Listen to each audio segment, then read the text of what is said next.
thank you, Mr. Jason Rascoe, for joining us for this Tread Deep conversation where we seek to pull out insights that go below the surface Mhm. for the culture and the industry.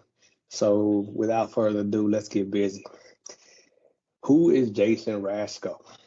Now, hold Man, on. Now, wait a minute. See, let me preface a little bit because yeah, everybody want to start telling us what they do. We gonna get to right, that.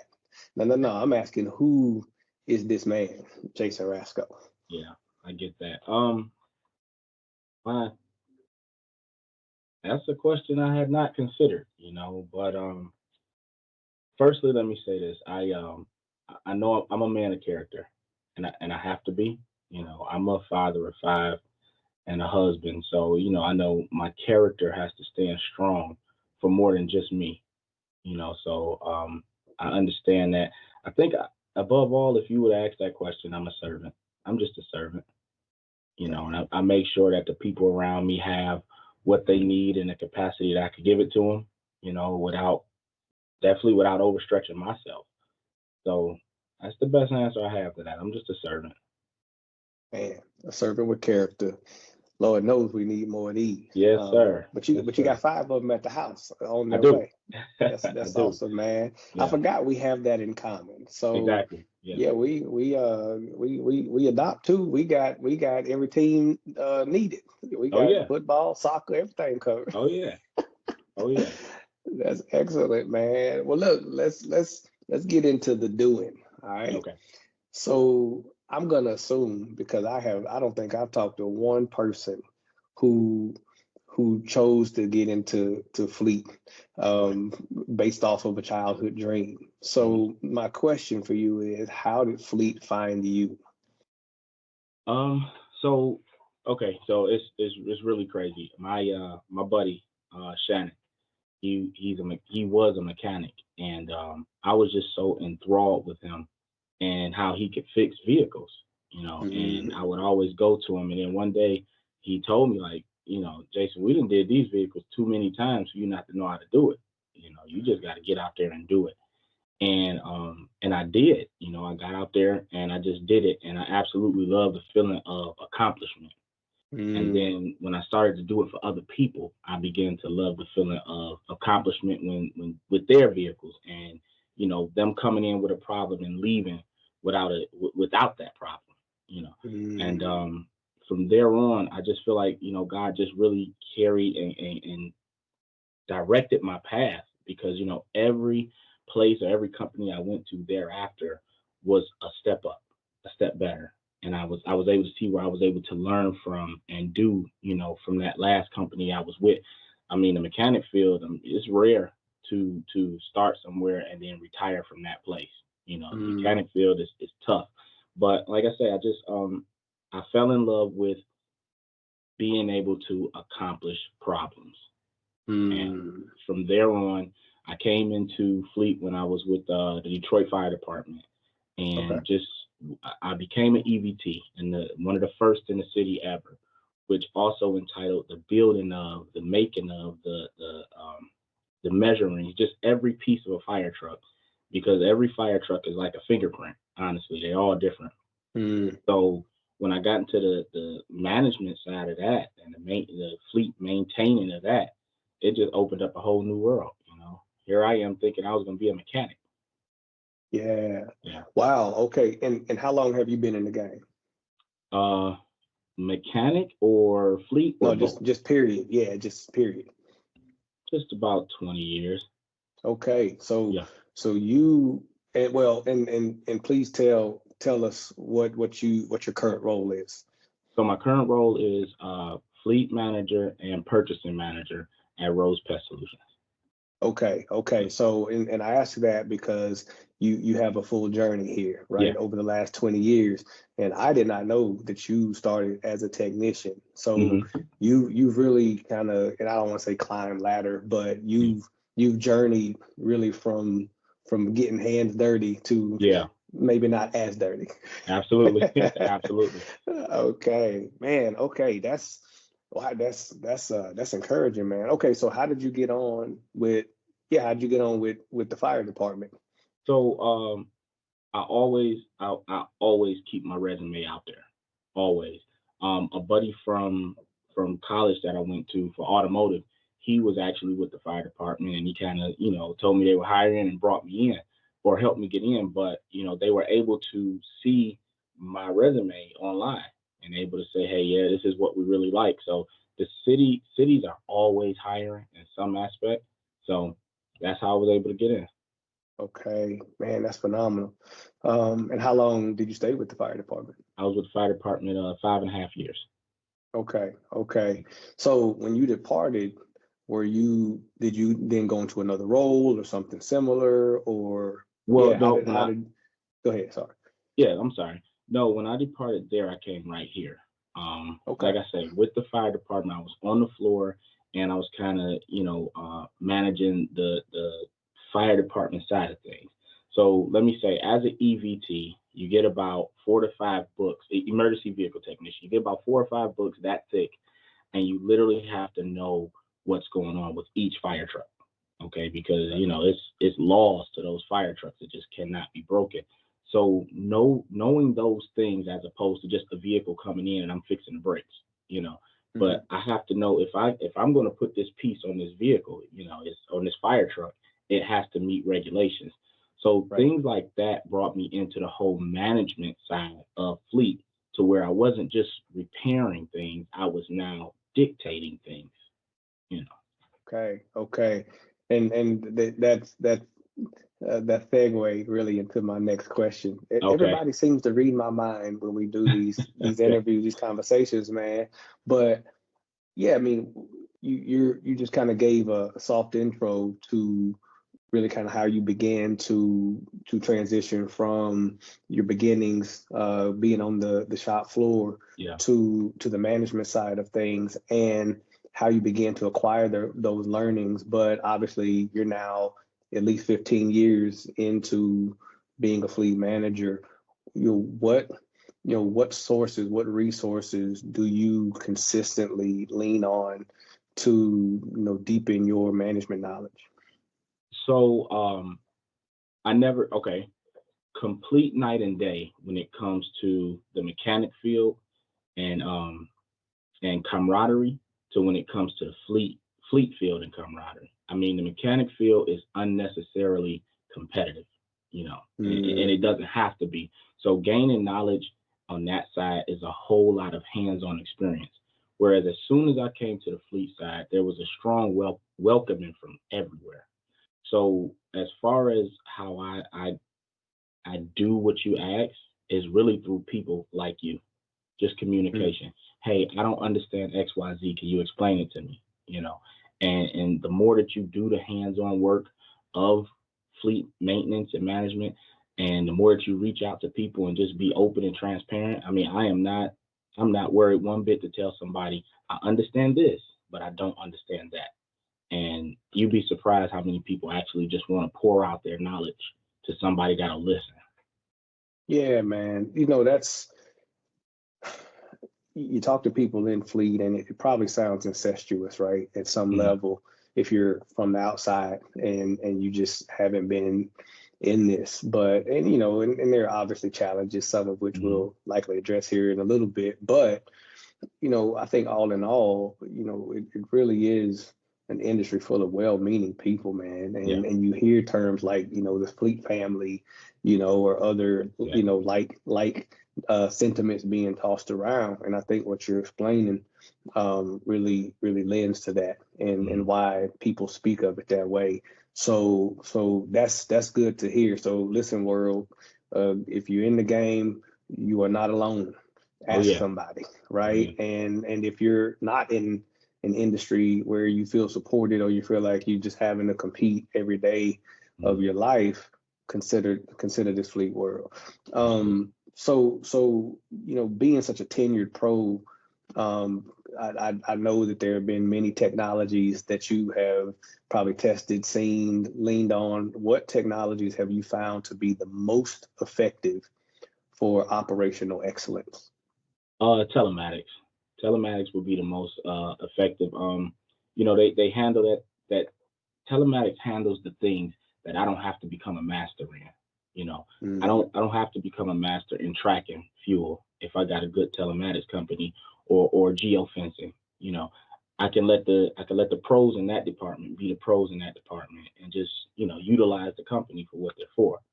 So aside from that, every platform that can be used to help me is great. But technology wise, I think telematics is awesome. okay, so the strength of software. Yeah. And we don't want people to assume out here. You say Rose Pest Control, Hmm. that and then even coming from the fire background, you're clearly a field service professional, right? Yeah. In the fleet space, how would you kind of profile, field service, within the overall scope of fleet? What are those things that are unique to field service operation? I think really it really just boils down to what company you may be with, or what type of environment you need it in. And at Rose, I don't get my hands dirty at all. We don't do any repairs. Everything goes out. So I had to become knowledgeable of what the market was charging for repairs. And Mm, just make sure that stuff was accurate. But at other places, I might have to get out there and talk to a mechanic and say, hey, this is how XYZ is going.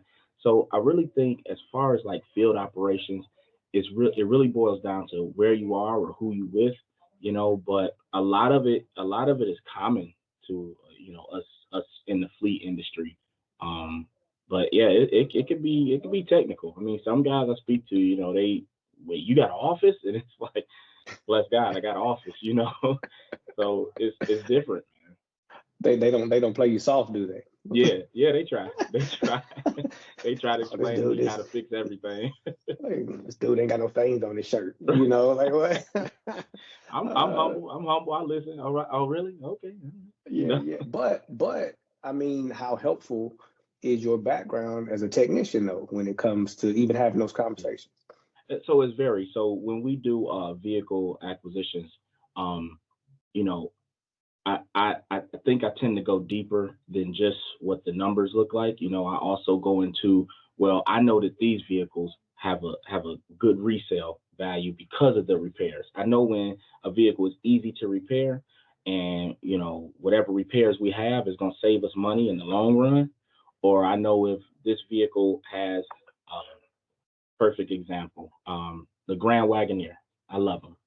They're beautiful, but they have a rubber hose right behind it, right where the engine and the transmission meet. And in order to fix that, you have to lift the whole vehicle off the engine. So with my mechanics background, when it comes to, hey, let's get a fleet of Wagoneers, and I'm like, wait a minute, let's look at what this repair is going to cost us in the long run, because that rubber hose is going to go bad. Yeah, So it yeah. helps a lot. Okay. I just want to Yeah. give a detailed example of that. Yeah, yeah. And we'll see how we want to edit that when it comes Yeah, to. I get you. I But get at the you. same time, man, I mean, those manufacturers need to know those things, right? Yeah, Because absolutely. I mean, you literally just described a make it or break it when it comes to purchasing, multiple units. Yeah. And, hey, if there's a fix worth investing in that Hmm. could, shift your revenue projection, I imagine they would be more than glad to consider it. So, Exactly. Yeah. um, so let's get a little personal, man, Okay. and let's talk about where you're from. Is Detroit home for you from day De- one? Detroit was home from day one. Okay, okay, okay. So where do you currently reside?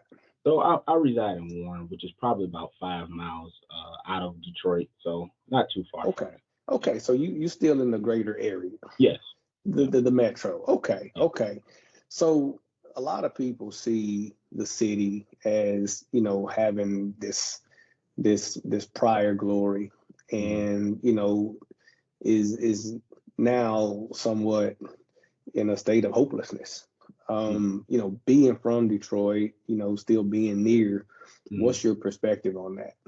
Well, I know it's actually the complete opposite. I think, before Detroit was in more of a state of hopelessness, Now there's been so many changes in the city, positive changes, that you can actually almost see it spreading out. It's kind of the epicenter is downtown, and it's just starting to spread from there and just become. You see housings that's no longer abandoned. You see businesses that are no longer just there taking up space. You know what I'm saying? It's actually beginning to become a more beautiful city, and I know that that's going to be a process of time, because you could change whatever you want on the street, but you have to be able to change people, you know, Yeah, and yeah, people have to have a sense that that's not this dark gloom over the city anymore, and yeah. so it's getting there. No, that's encouraging, man. And I Yeah. know, and we won't name these people who have more popular podcasts for the Uh, moment. But there are plenty of people who, very publicly and I'm sure privately have really pushed for investing in Detroit, mhm, right? Because I guess at its all-time low, property values were mhm, pretty abysmal, but also very affordable. yeah. And I don't. I'm sure there are all kinds of opinions surrounding that, but as an insider, if you will, what are your thoughts about having a bunch of outsiders come in and invest? Is it a positive because it is boosting economy, Hmm. or is it a negative because hey, there's this deep sense of wanting to keep the spirit of Hmm. Motown what it Yeah. always was, Yeah. or is that external investment, which I'm sure is mixed with internal investment, the Hmm. stuff that's needed to really create a refreshed spirit for Yeah. the city? Yeah. So let me firstly say I'm a man of God. So that type of question hits on more levels than just the city. Okay. Mm, So if I want to be tied to anything that can face God, um, so if it's something that's dragging a city down, it does need to go. Who comes in and changes it doesn't matter to me as much as the change that needs to happen. You know, so I'm not necessarily tied to what Detroit used to be. I'd rather be more tied to what Detroit can be. come on, Yeah. come on. Yeah. Okay, okay, man. I love that, man. That's so dope. So Yeah. so look, whoever's listening, man, if you all are if you some good people, and I know a lot of y'all are out there, and you're looking for a place to maybe even set up shop, Yeah. to do some good things. It sounds like Mr. Rascoe is blessing your movement. Oh yeah. So no, that's cool. Well, let's go ahead and get this elephant in the room. Okay. What has been your experience as a black man in the fleet management industry, positive and or challenging? Yeah. Um, I don't think I've met any upfront challenges as far as the color of my skin. And I say upfront because you can't read anybody's mind. But I Yeah. will say I know that there's a stigma for all cultures, you know, and I know I have to work double hard sometimes to not be a part of that stigma. You know, Mm, um, I am the only African American manager in my area. You know, so I stick out like a sore thumb as it is. When I came in, the guy that trained me, we were complete opposites. I think he was like 70, Caucasian guy. I'm younger. I'm African American. So we were complete opposites. And when I was introduced to the company, I told him, I said, listen, I know that we look exactly alike, but we different. And I wanted to address that elephant in the room, let you know that I know it's there, but we about to remove it. Okay. yeah. So from then on, I do my work, and I know that stigma can be there, but I don't work towards it. I work above it, and I just know that I need to be on point with what I do until or if I'm able to remove that that feeling of difference. Yeah. And that causes me to think that everybody needs to do what they're supposed to do. Yeah, yeah, because yeah. there's work to be done, That's right? true. Now there's a lot of transcending work that needs to be done, and I appreciate, and obviously people have a variety of experiences. Unfortunately, too many of us do have, head-on, very overt experiences that more often than not are negative rather than positive. But at the same time, I think what we all need to remember is, unless you are literally just constantly being hit with, tropes or stereotypes, slurs or or constant firings, it's likely that the positives, or even the positive potential outweighs the negative, right? So there's work to do, no doubt. So I have a memory that is forever etched in my mind. We're in Baltimore nearly a year ago. Okay. I think you know where I'm going. And we had carved out some space. BFN was hosting its first hospitality suite. Okay. Yeah. And props to Asset Works for that idea. They host a mean hospitality suite. Yeah. And so, the room is buzzing, the spade game is on fire, people are consuming snacks, et cetera, et cetera. People, it's just a beautiful scene. People are comfortable, and it's us being us in this place. And here comes this brother with locks, with a very serious face. And I don't even remember if somebody introduced you to me, or I just remember immediate confrontation. Yeah. And you were like, so tell me what all of this is about, Black Fleet Network. And you sat down on the couch right next to me, and as I recall it, demanded an answer. My question is, what, I mean, because 15, 30 minutes later, you became Black Fleet Network's first member. Yeah. Because we literally had just opened membership, or maybe we're about to after you and I talked. I mean, literally, I think it was that night was the opening of the membership. It was. Yeah. So what was it that? Because honestly, I don't remember what all came out of my mouth. But what did you hear? What resonated with you? And it doesn't have to be just what came from my mouth. Right. I'm sure you had some conversations, seen some posts, whatever. But what was it that actually stuck with you that said, okay, this is worth my investment and worth me being a part of? Okay. So first, let me say this. You said we're gonna be real. We're gonna be open and transparent. Please. I could definitely say, coming from the culture of old Detroit, I definitely used to battle with a spirit of laziness, and that's mentally, physically, you know what I'm saying? That's successfully, you know what I'm saying? So by the time we had met, not only did I not battle with that no more, I actually fight against it for other people. So when you gave the presentation of BFN and I understood what it was a no-brainer.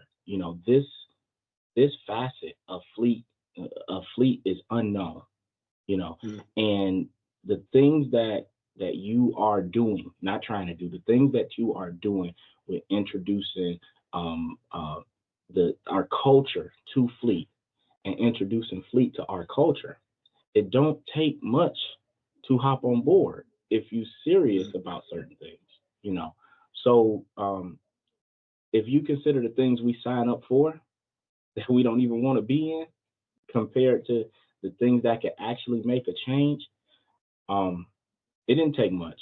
Most of everything I was getting for you was just information of where it was going, but the vision, we clicked, and I could see the vision, and I wanted to be a part of it. Man, I'm over here fighting emotions, bro, with what you just said. And that's beyond humbling. And I really appreciate you seeing and articulating that this is not just an attempt. We're out here to really lay it down and do something, do some things, create some opportunities that haven't been. And for everybody listening, please understand that this moment is another historical one. But yes, Mr. Jason Rascoe, who is with us right now, is BFN's first ever official member.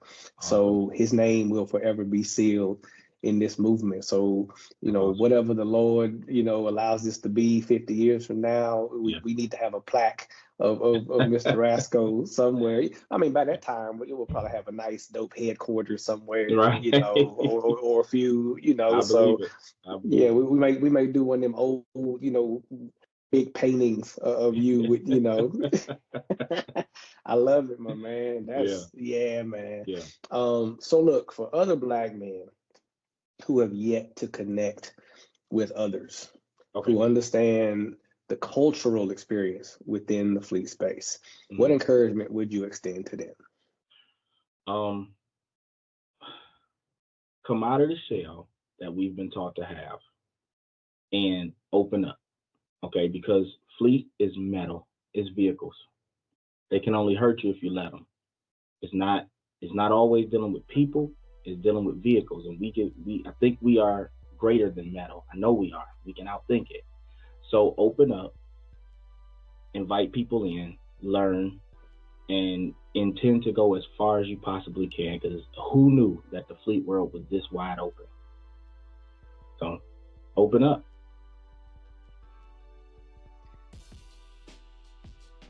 Jason, we're gonna round it off right there, man.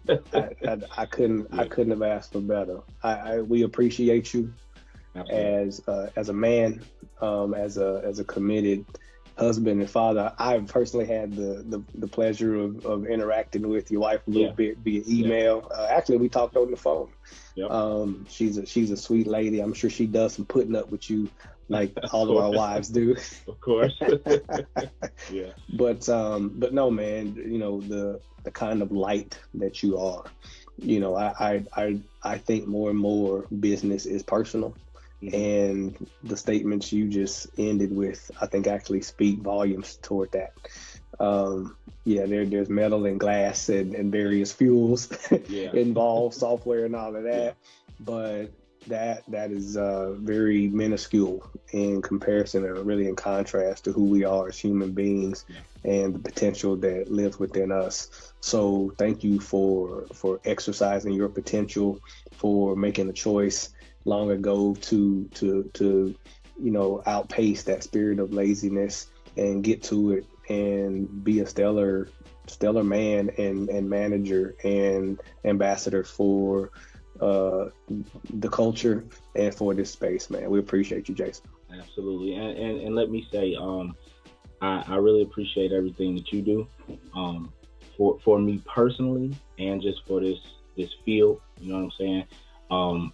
A lot of people do things for monetary gain, and I know 1,000% this is not for any other gain than to bring Black Fleet Network and Fleet together. And I appreciate what you're doing.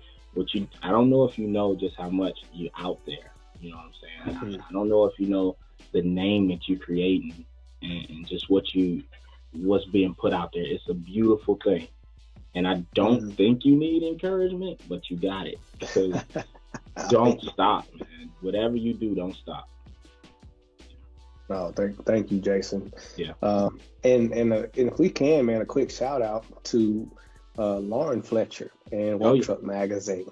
Oh yeah. And there's, for those who don't know, Jason is a current advisory member for Work Truck Magazine. Is it a 2-year appointment? It's a 2-year. Okay, so and that just kicked off, right? For you all, for this current cohort, I guess. Yep. And props to you, Lauren, for your vision and where you're trying to take Work Truck. Lauren is a very close friend, very, very close friend, and we've done some battling together, some battles that people will never know about and don't need to, but she as a woman who rocks, pink hair and blue hair, especially in this work truck space, man. Lauren is a she's a beast. And, you know, her drive for diversity and, you know, really doing it beyond what some of these diluted attempts. You know, and I think she understands the power of media and, you know, what the perception. I mean, you spoke of stigmas. You know, so it's one thing to snap photos and put, you know, certain people on the cover of the magazine, but it's another to say, hey, I recognize the expertise of people, and we need that here because it's valued. That's cool. So thank you for saying yes to that opportunity too, Jason. Yeah. And thank you for brokering that opportunity. Like I say, when you know, you got to open up and be able to say hi to people. And I thank you for brokering that opportunity. And yes, I second that. Lauren is awesome.